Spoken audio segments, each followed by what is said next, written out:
I've tried most of the summoning games and rituals you can find across the web or on Reddit. Games like the Midnight game or the Elevator game, as well as the more ritualistic ones like the Dark Reflection ritual or the Three Kings ritual.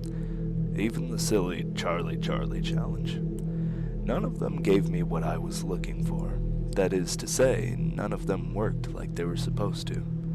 At least, not for me. I mean, sure, some scared me more than others, but after the adrenaline of the unknown wore off, I found myself and my friends just scaring each other in the dark.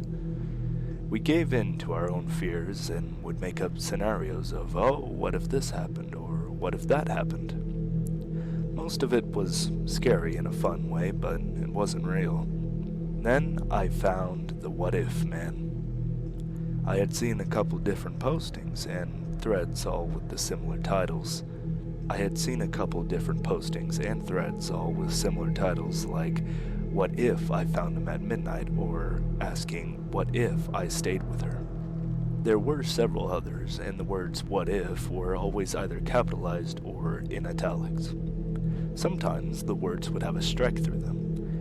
Whatever the difference was, it was only on the words what if, so I began to track every post and comment and video I could find. I began to search for the source video or post.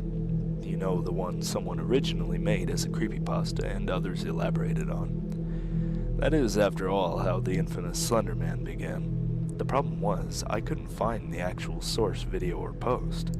Granted, I'm not exactly a hacker man type, I still know how to use a computer and compare the dates to find the earliest one.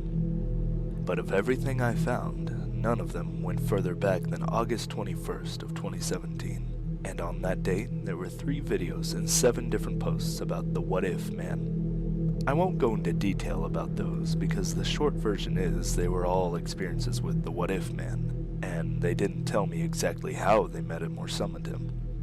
They did all share the same exact description of what happens when you meet the man, but it still couldn't prepare me at all for what happened when I finally met him. After downloading the videos and copying the posts about him, I decided on a direct approach. I messaged one of the video uploaders and never got a reply. Another told me to piss off and never contact him again. A bit melodramatic, that one. The third asked me why. This was the one who would talk. Nobody asks why unless they have the information being asked about. So I told the uploader exactly why. I sent it in a direct message. Thanks for getting back to me. I'll be honest, I've tried all the other crap online. It's sort of a twisted hobby of mine, and I found this challenge to be the most obscure so far. I was hoping you could give me some details and instructions on how it all works. I waited 3 days for a reply, but when I finally got the alert of a new message, I opened it quickly.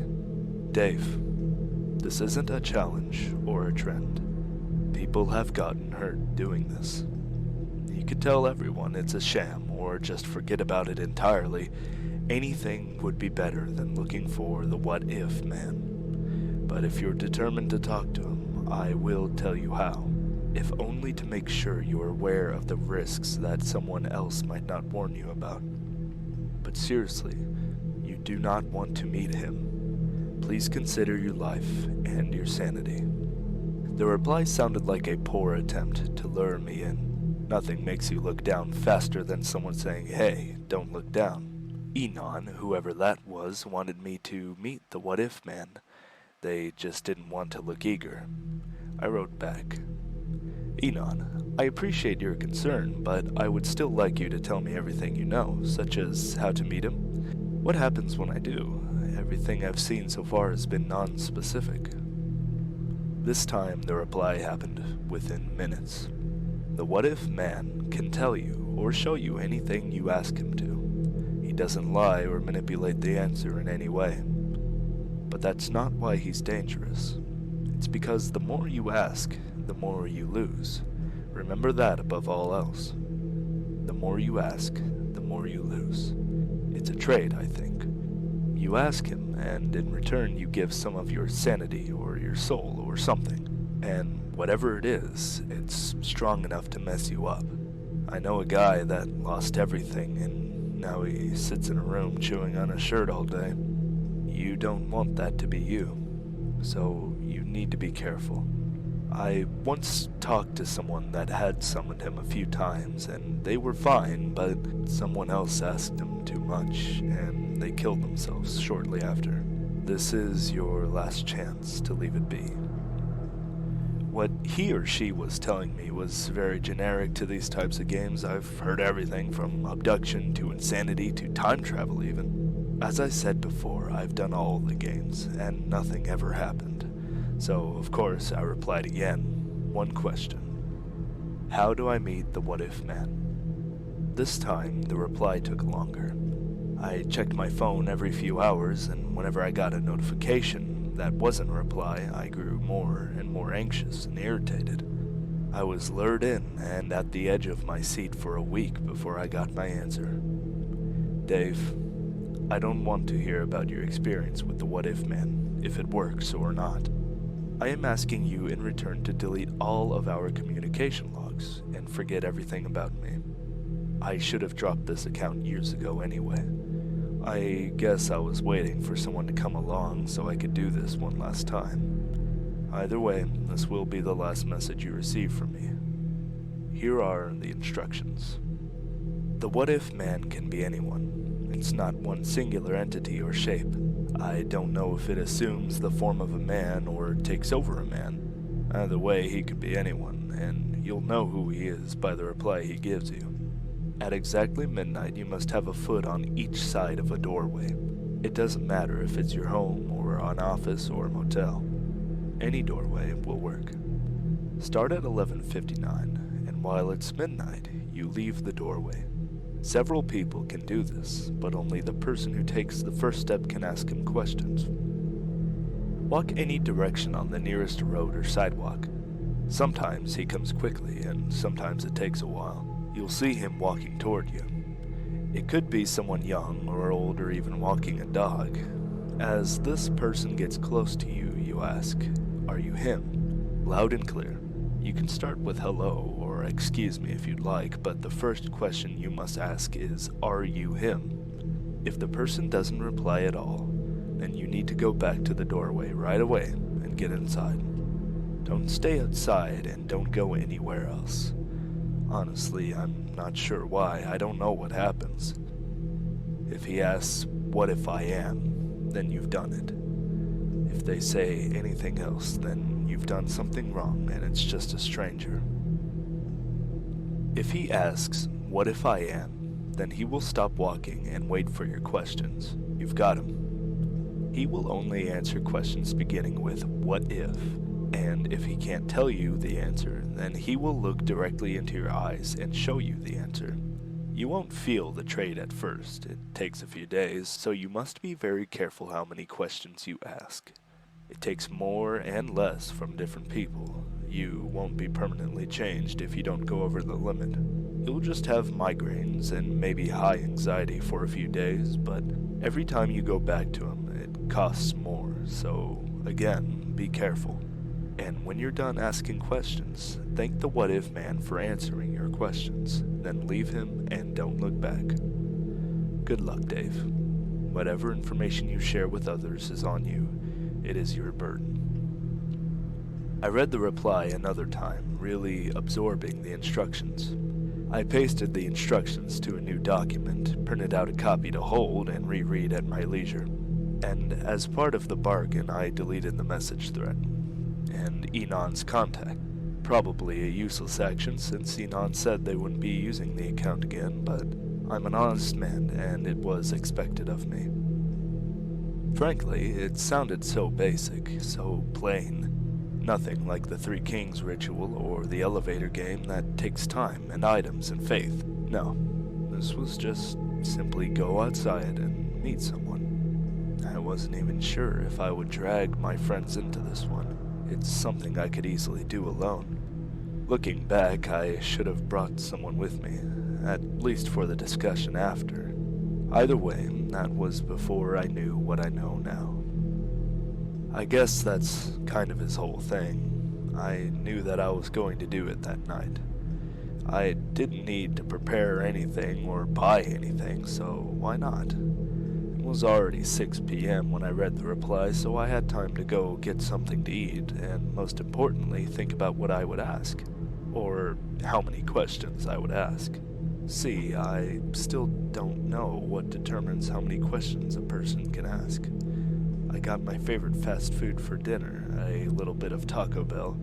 I made sure my phone was fully charged, and to kill the remaining time, I searched online for anything else about the What If man. This is where things began to turn. I couldn't find anything. No videos, no posts, nothing I had bookmarked before, and not even my downloads that I saved on my computer. I couldn't find a damn thing about the What If man. It didn't make any sense, because Enon didn't post everything, so he couldn't have deleted it all, and not only that, but whatever goes online stays online, except this. After I exhausted my search engines, I decided to make a quick list of what I would or should ask. It was 11:30 now. I eyed the door eagerly and wrote down a couple questions. What if I'd stayed in college? What if I had not broken up with Jenna? What if I had $1 billion? What would that be like? What if my father hadn't died? That one I was the most curious about, but also the most nervous to write down at all. I looked up from my writing to see that it was already 11:58. I put the paper in my pocket and opened the door, placing one foot outside and one foot inside with my nose facing the door frame, trying my hardest to line up perfectly down the middle. I held my phone to my face and watched the clock. Luckily, I lived in the elderly part of the apartment complex, so most of my immediate neighbors were asleep, something I hated at first, knowing that everyone my age was living on the other end of the complex. Apparently, the apartment manager had tried to keep the age groups together, to keep an eye on everyone, but for whatever reason, I got the short end of this stick. 11:59. I raised my phone so I could see it, just holding my eyes to the side, nose almost against the doorframe. Watching, my breathing slowed, and I could feel that rush of anticipation begin. 12 a.m. I stepped fully outside of the door and hesitated. Should I close it? What if I need to get back inside quickly? I didn't want to ruin this chance, so I left the door open and walked casually toward the sidewalk. I'd never even considered which way I would turn, so I instinctively turned right and began to walk. My eyes searched every window, every door, every shadow behind the trees. I looked for any sign of movement. I walked nearly around the entire complex. I didn't see a soul. I'll be honest, I felt a little foolish, as always. Another internet game ending with nothing but wasted time. But no sooner had I given up than I saw ahead of me someone walking. They were too far to make out any features, but my heart began to race. The person was walking at a slow and steady pace, with a bit of a hobble. Maybe it was one of the older folks living around here, out on a midnight stroll. Or maybe it wasn't. Who I could now see was in fact a man who was just close enough for me to see his face. He was elderly and smiled at me as if to say hello. He was just ahead of me. He was beside me. My heart was thundering in my chest, and I blurted out, "Excuse me, are you him?" The man stopped walking, the smile still on his face. We looked at each other for what felt like minutes. He just stared blankly back at me until he finally said it. "What if I am?" I felt my stomach drop and my lungs began to work excessively. I forced myself to calm down before saying anything else.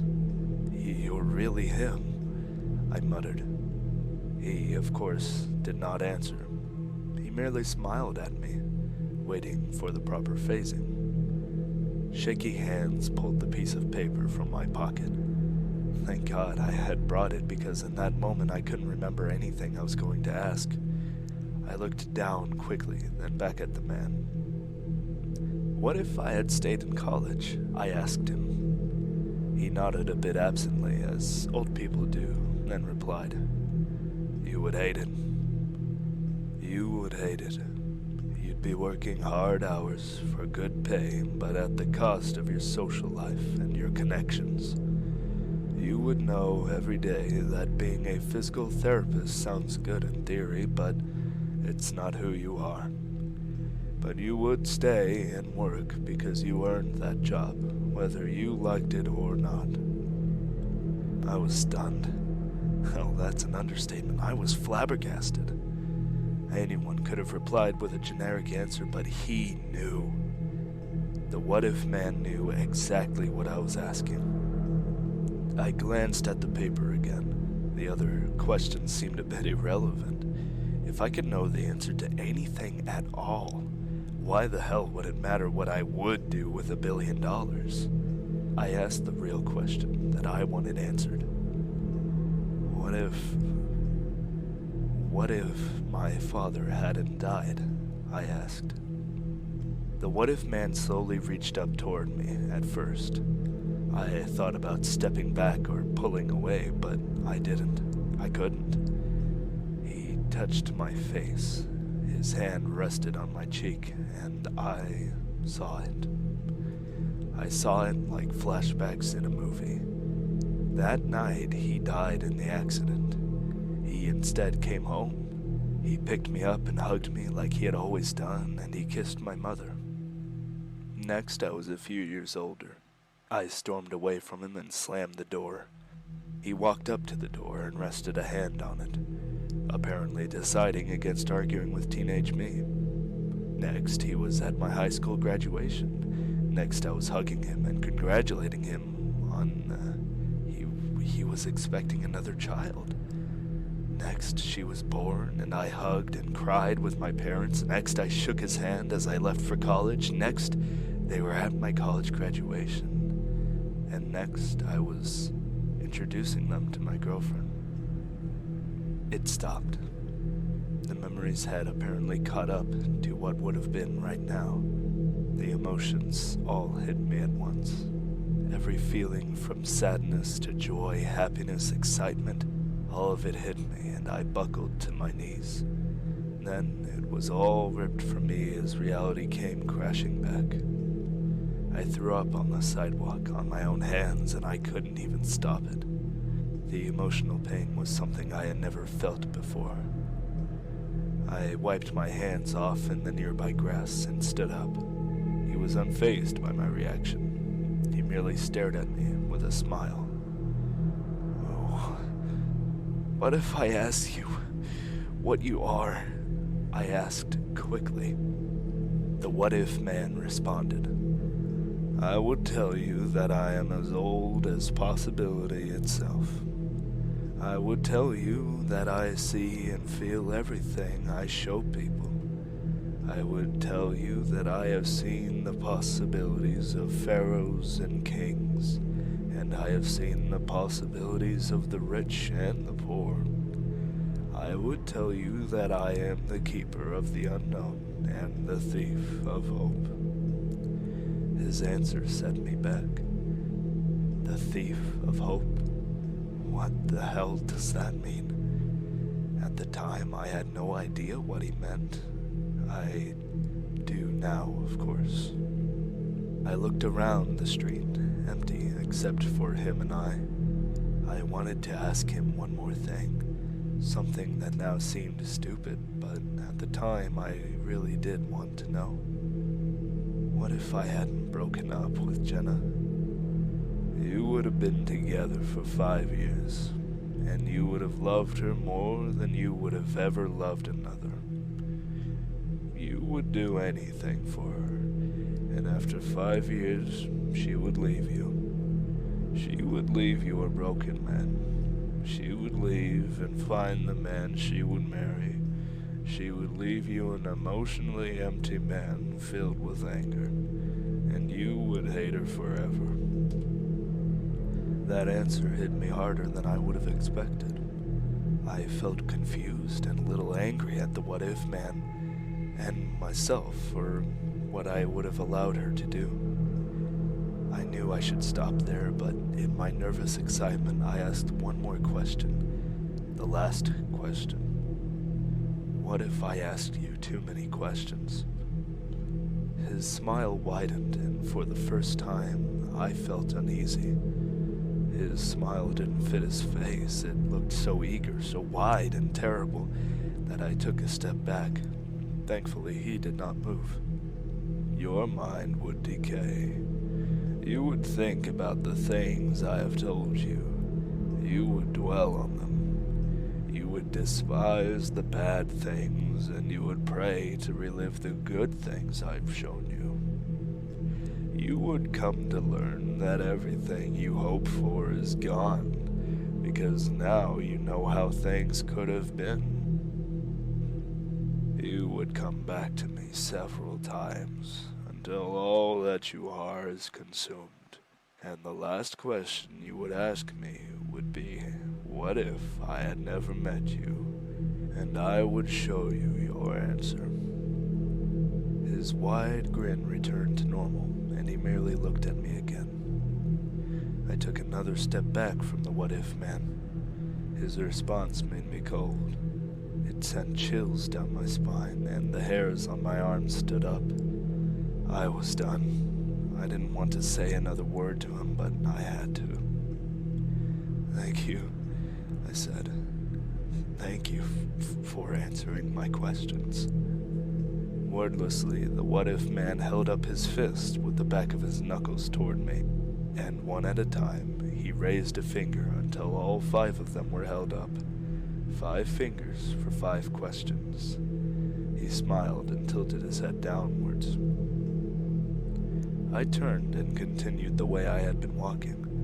As much as I wanted to look back one last time and see if he was gone or if he was just standing there, I equally was terrified to know the answer. I had asked him 5 questions. They had all come out so fast I didn't realize how many had been. How many was too many? Was that just enough? Thoughts raced through my mind as I walked. I finished the walk around the complex and made it back to my open door. I stepped inside and closed and locked the door. I felt sick and unclean, like I had just been somewhere I wasn't supposed to go. I sat alone in my apartment, with every light on until the sun came up and banished the darkness away. Then I began to write this, because everything I had found online about the what-if man was gone. And I can't keep this just in my head. I had to tell someone. I had to get it out, because I know that someone out there has questions they want answered, and they deserve to know, whatever the cost.